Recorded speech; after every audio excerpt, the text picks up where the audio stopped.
अस्सलाम वालेकुम दोस्तों, मेरा नाम सहबान है और आप देख रहे हैं ST हिस्टोरिकल टॉप। एक बुज़ुर्ग थे जिनका नाम रबी इब्न सुलेमान था। ये हज के लिए जा रहे थे। उस ज़माने में लोग काफ़िलों में पैदल हज के लिए जाते थे। रबी इब्न सुलेमान का काफ़िला कूफ़ा पहुंचा तो ये लोग ज़रूरत का सामान ख़रीदने के लिए बाज़ार चले गए। हज के अय्याम में दूसरे ममालिक से ताजिर आते और हिजाज़ में बाज़ार लगाया करते थे, जबकि कूफ़ा का बाज़ार सबसे बड़ा होता था। यह बाज़ार आबादी से दूर कुछ वीराने में लगाया जाता था।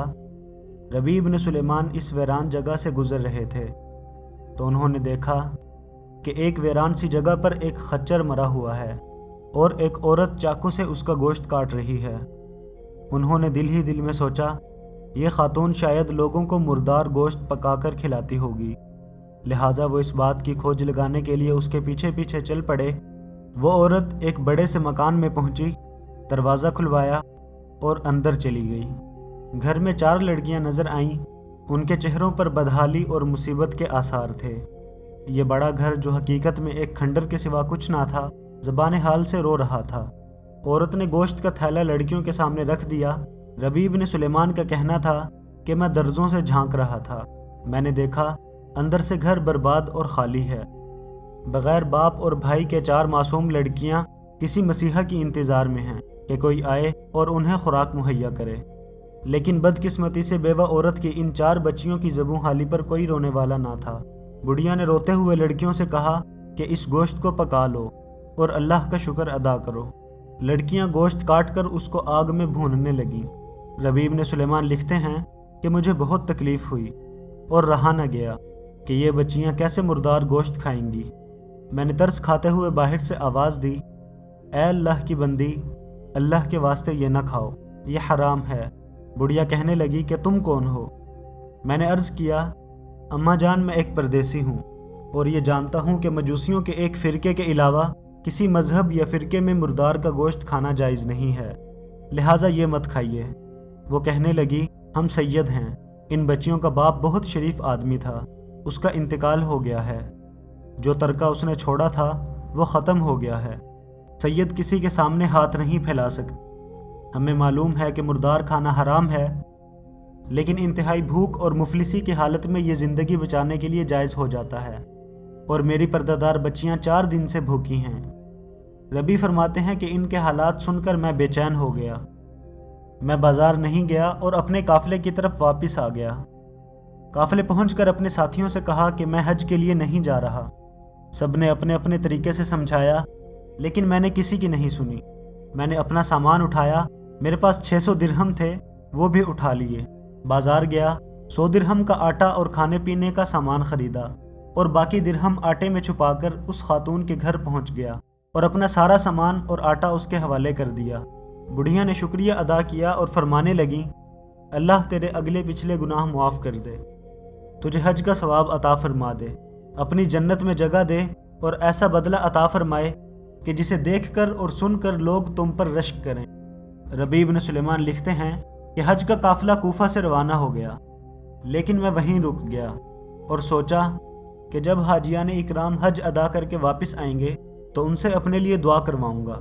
हाजियों का पहला काफ़िला वापस आया तो मैं उनसे मिला और दुआ की दरख्वास्त की। उनमें से एक हाजी ने हैरान होते हुए फरमाया कि तुम किस लिए दुआ की दरख्वास्त कर रहे हो? क्या एक हाजी भी किसी दूसरे हाजी को दुआ देते हैं? मैंने हैरत से कहा, भाई मैं तो वो बदनसीब हूँ जो अल्लाह के दरवाजे पर हाजिरी नहीं दे सका, भला मैं कहाँ का हाजी हूँ? लेकिन वो शख्स कहने लगा कि बहुत अफसोस की बात है, शायद आप झूठ बोल रहे हैं या फिर आपका दिमाग चल गया है। भाई तुम तो मेरे साथ अरफात के मैदान में भी थे और तुम हमारे साथ तवाफ़ भी करते रहे। रबी लिखते हैं कि मैं अपने दिल में सोचने लगा, आखिर ये क्या माजरा है। इतने में मेरे शहर के हाजियों का काफ़िला भी आ गया। मैंने उनको भी हज की मुबारकबाद पेश की। वो भी हैरत से मुझे देखने लगे कि तुम हमसे पहले कूफा कैसे पहुंच गए। मैंने कहा कि मैं तो तुम लोगों को हज पर रवाना करने के बाद यहीं रुक गया था, लेकिन उन्होंने भी यही कहा कि तुम हमारे साथ अरफात में भी थे और तुमने हमारे साथ तवाफ़ करके रमी भी की थी। रबी लिखते हैं कि मेरी हैरत में इजाफा हो गया।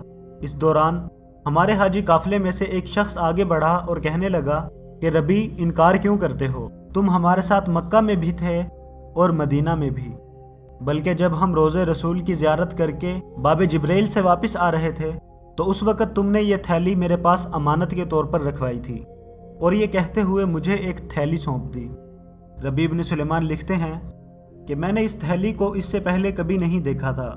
मैंने थैली देखी और उस पर लिखा था कि हमारे साथ तिजारत करने वाला कभी नुकसान में नहीं रहता। मैं थैली लेकर वापस घर आ गया, इशा की नमाज अदा की और इसी कश्मकश में मेरी आंख लग गई और गहरी नींद की आगोश में चला गया। मुझे ख्वाब में नबी करीम सल्लल्लाहु अलैहि वसल्लम की ज़ियारत हुई। रसूल अकरम सल्लल्लाहु अलैहि वसल्लम ने तबस्सुम फरमाया और फरमाने लगे, ए रबी, आखिर हम तुम्हें कितने गवाह पेश करें कि तुमने हज किया है और तुम हो कि मानते ही नहीं। बात यह है कि जब तुमने उस औरत पर जो मेरी औलाद में से थी सदका किया और अपना हज उस पर कुर्बान कर दिया, तो अल्लाह ने एक फ़रिश्ता तेरी सूरत का बनाकर उसको हुक्म दे दिया कि क़यामत तक हर साल रबी की तरफ से हज करते रहो, और दुनिया में तुम्हें ये इनाम दिया गया कि तुमने 600 दिरहम दिए थे। अल्लाह ताला ने तुम्हें सोने की 600 अशरफियाँ इनायत कर दी। रबी इब्न सुलेमान लिखते हैं कि जब मैं सोकर जागा तो अपनी थैली को खोल कर देखा, उसमें वाकई सोने की 600 अशरफियाँ थीं। दोस्तों, मेरा मकसद आपको ये किस्सा सुनाना बिल्कुल नहीं था। शायद आप में से चंद लोग इस किस्से को पहले सुन चुके हों। मेरा मकसद ये है कि हम अल्हम्दुलिल्लाह मुसलमान हैं। हमारा ईमान है कि अल्लाह ताला के लिए हर चीज़ मुमकिन है। ज़मीन व आसमान के तमाम ख़जाने उसके कुन पर खोल दिए जाते हैं। हमारी तमाम तर कामयाबी अल्लाह ही की बदौलत है। और हम ये भी जानते हैं कि इस्लाम में इबादत की कीमत 10% और ख़िदमत का दर्जा 90% होता है। वो लोग जो इबादत को ख़िदमत पर कुर्बान करते हैं, अल्लाह ताला उनको रबी इब्न सुलेमान की तरह बेहतरीन अजर अता करता है। अल्लाह ताला ने कोविड-19 की शक्ल में इस मुल्क के तमाम मुखय्यर हजरात को जो हर साल रमज़ान में उम्रा किया करते थे और जुल्हज के महीने में हज पर जाते थे, उन्हें खिदमत का एक नादिर मौका अता किया है और उन्हें भी रबी इब्न सुलेमान बनने की सआदत बख्शी है।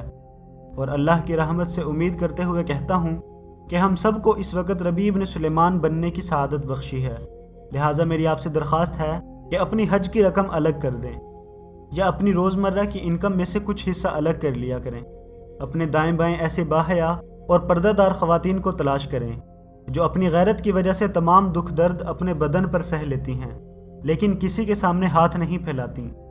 मैं ख़ुद एक हॉस्टल में रहता हूँ। हमारी बिल्डिंग में जो बूढ़ी खातून सीढ़ियों की सफाई के लिए मुतय्यन है, एक दिन बाय चांस ही उनसे मुलाकात हुई। मैं दुनिया व माफिया से बेखबर सीढ़ियों से उतर रहा था कि उस बुढ़िया ने आवाज़ देकर कहा, बेटा मुझे 100 रुपये की ज़रूरत है। बेबसी उनकी आंखों से झलक रही थी। मैंने पर्स निकालने के लिए अभी जेब में हाथ डाला ही था कि बुढ़िया का सब्र का दामन टूट गया और फूट फूट कर रोने लगी। मेरे इसरार पर उन्होंने बताया कि मैं कोई भिखारी औरत नहीं हूँ, मैं अपनी मेहनत करके खुद कमाती हूँ और अपने बच्चों का पेट पालती हूँ, लेकिन कोविड-19 की वजह से किसी के घर भी सफाई के लिए नहीं जा सकती। सिर्फ आपकी बिल्डिंग में ही नौकरी बची है। मेरे जवान बच्चे की मौत हो गई थी, उसके छोटे छोटे बच्चे शाम को मेरी राह तकते हैं, लेकिन मेरे पास उनको खिलाने के लिए कुछ नहीं होता। खैर, मुझे अल्लाह ताला ने जो करने की तौफीक दी मैंने किया, और मैं यही तवक्को आपसे करता हूँ कि ये दिन एक मज़दूर लेकिन खुददार शख्स के लिए कठिन दिन है और अल्लाह ताला पहले ही हमारे गुनाहों को मिटाने का बहाना तलाश कर रहे हैं। तो क्यों ना हम किसी नादार और मोहताज खातून या मर्द की मदद कर दें। शायद रोज़े क़यामत रबी इब्न सुलेमान के कदमों में हमें भी जगह मिल जाए। अब इंशाअल्लाह कल मुलाकात होगी। वस्सलाम व रहमतुल्लाहि व बरकातुहू।